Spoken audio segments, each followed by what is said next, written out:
Olá, estudante! Eu sou o professor Vanderlei Carbonara, da Universidade de Caxias do Sul. Nesta aula, trataremos sobre as questões éticas suscitadas a partir de manifestações de preconceito e da discriminação na sociedade. Porém, as atenções da reflexão ética não estarão diretamente voltadas para esses dois conceitos anunciados. A reflexão ética nos remete a pensar sobre a dignidade de todas as pessoas e as formas de acolhimento às múltiplas maneiras de manifestações humanas. Convido você a me acompanhar neste percurso. Aqui um exercício simples.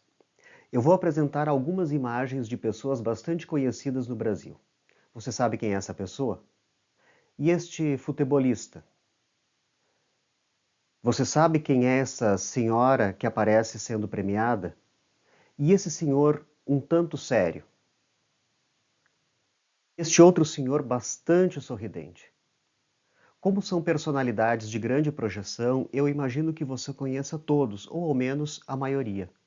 Maria da Graça Meneghel, Edson Arantes do Nascimento, Arlete Pinheiro Monteiro Torres, Arthur Antunes Coimbra e Cenoura Bravanel são rostos muito populares, mas talvez não sejam tão conhecidos pelos nomes que foram registrados quando do seu nascimento.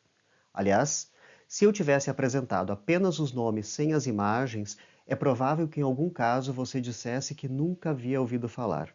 Mas se falarmos em Xuxa, Pelé, Fernanda Montenegro, Zico e Silvio Santos, será quase unânime o reconhecimento imediato. Então pergunto: está tudo bem em chamarmos essas pessoas por um nome que não corresponde ao seu registro de nascimento? Imagine você encontrando a atriz Fernanda Montenegro em um local público e ela lhe pedisse uma informação. Você a trataria como Dona Arlete? Imagine uma pessoa que guarda na memória os tempos em que assistia ao show da Xuxa, encontrando a artista e dizendo: Dona Maria da Graça, eu sou seu fã. Talvez elas mesmas ficariam constrangidas sendo chamadas assim. Estamos falando de uma prática amplamente aceita na sociedade, nominar cada pessoa do modo que ela se sente bem sendo tratada.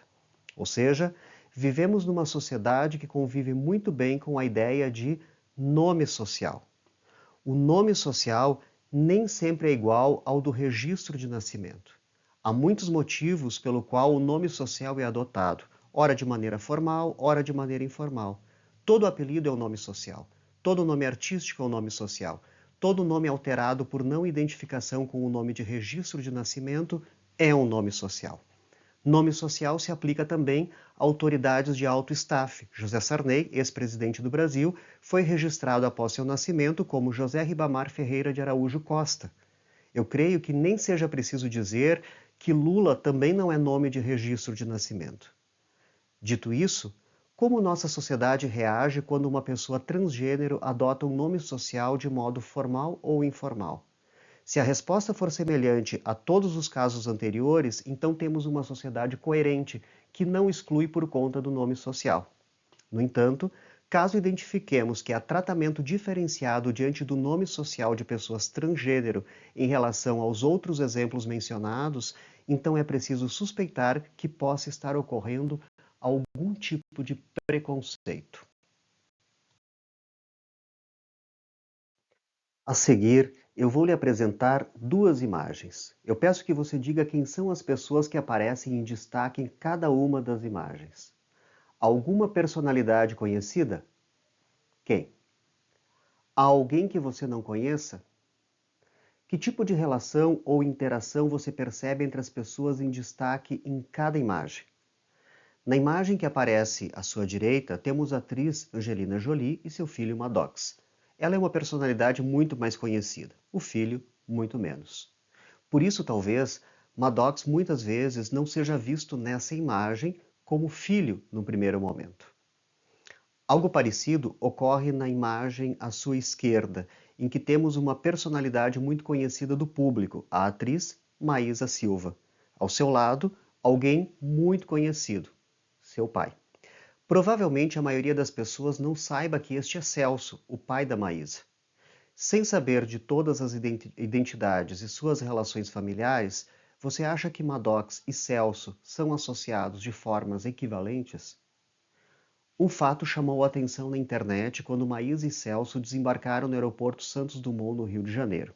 Um fotógrafo publicou o vídeo de ambos caminhando, referindo serem Maísa Silva e seu segurança. Não é de surpreender que o fotógrafo não soubesse que Celso é o pai de Maísa. Mas por que ele concluiu que era o segurança? Assim como Celso não portava um uniforme ou crachá de pai, também não portava qualquer identificação de segurança. Por que não associá-lo, por exemplo, a empresário da atriz? Será que algum estereótipo sugeriu que ele nem parecesse pai, empresário, amigo, namorado, mas parecesse ser o segurança? O que você acha? Todas as imagens apresentadas aqui têm como objetivo nos auxiliar numa reflexão sobre como preconceitos e estereótipos estão presentes em nossa sociedade. Eu imagino que a palavra preconceito já seja conhecida por você. Apenas por demarcação de uso e análise que se seguirá, destacarei alguns aspectos. Etimologicamente, a palavra preconceito, originada do latim, está associada ao que já se sabe por antecedência, como um julgamento ou juízo prévio. Ou ainda, é um conceito prévio. Com o tempo, esse julgamento preliminar passou a ser associado a um modo específico de uso, julgamento prévio de pessoas com o intuito de justificar a superioridade de quem emite o preconceito. Há preconceitos que são individuais e há outros que são coletivos. Para os estudos das implicações éticas, daremos especial atenção aos preconceitos coletivos. Preconceitos coletivos, segundo o filósofo italiano Norberto Bobbio, são aqueles compartilhados por um grupo social inteiro e estão dirigidos a outro grupo social. Esses preconceitos coletivos criam divisões na sociedade, pois são sustentados por grupos que se consideram pessoas superiores às outras. Para afirmar a superioridade de um conjunto de crenças e valores, um grupo volta-se contra outro sob o pretexto de que valores e crenças são supostamente inferiores. Como os preconceitos não têm uma justificativa racional, o seu modo de perpetuação é o recurso a estereótipos, que são sempre baseados em generalizações apressadas, tomadas como se fossem uma regra. Um estereótipo é uma característica que se atribui a uma pessoa ou a um grupo social, mas que não é reconhecido por quem é estereotipado. Todo estereótipo é marcado por uma visão superficial da realidade. Quando eu propus a identificação de pessoas nas fotografias, foram apresentadas personalidades cujos nomes de registro de nascimento são pouco conhecidos. Essas pessoas são tratadas pelos seus nomes sociais. Isso mostra uma aceitação social a essa prática. Ora, numa sociedade que convive bem com o nome social sob forma de apelido, nome artístico ou alteração de registro civil, por dedução lógica, não terá motivos para se opor que pessoas transgêneros tenham o direito de utilizar um nome social que expresse sua identidade de gênero. No entanto, se as mesmas pessoas que aceitam nomes sociais nos contextos já citados se mostrarem contrárias especificamente quando o nome social se torna um direito de pessoas transgênero, então está caracterizado um preconceito coletivo, um preconceito contra um grupo social. Muito provavelmente esse preconceito tentará se justificar sobre algum estereótipo do tipo: eu não quero que meus filhos vejam um homem vestido de mulher, ou isso vai contra os valores da família. A consequência dos preconceitos coletivos baseados em estereótipos é a discriminação. Eis um tema que desafia a reflexão ética e encontrar alternativas de superação. A partir da análise do preconceito, especialmente na sua manifestação coletiva, considerando o uso de estereótipos, chegamos ao aspecto socialmente mais grave, a discriminação. A discriminação é uma diferenciação injusta. Pessoas e grupos sociais são identificados a partir de estereótipos com o intuito de serem diferenciados para fins de exclusão de direitos. Estamos falando, portanto, de grupos sociais que elegem outros grupos para serem inferiorizados ou excluídos como forma de manutenção de algum tipo de privilégio. Quem discrimina o outro o faz para afirmar uma situação que quer sustentar para si. A discriminação é a negação da humanidade da pessoa discriminada. Nega-se o reconhecimento à sua dignidade, por isso, é um tema ao qual a reflexão ética se faz necessária. A discriminação por atentar contra a dignidade humana acaba por negar, em primeiro lugar, a humanidade da vítima, mas por consequência também a própria ideia de humanidade. Trata-se de uma ação humana contra a humanidade. A superação da discriminação não é tarefa fácil, pois ela ocorre muitas vezes na estrutura das sociedades. A base da discriminação são preconceitos que se perpetuam entre grupos e até mesmo se perpetuando por várias gerações.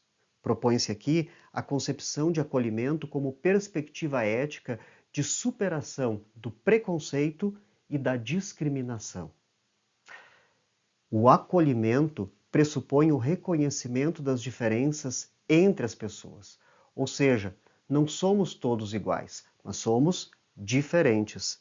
Conforme essas diferenças, a justiça se estabelece à medida que cada um tem atendida às suas necessidades.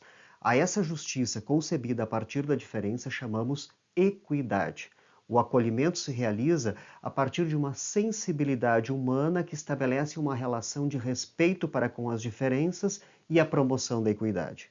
O acolhimento está para além do que as leis possam assegurar, pois sua disposição é primeiramente ética. Trata-se, assim, de uma postura que não julga as diferenças, mas respeita-as e acolhe-as. Com essas reflexões, eu espero ter contribuído para uma formação ética que nos ajude a construir uma sociedade menos preconceituosa e muito mais acolhedora. Pela sua atenção, muito obrigado.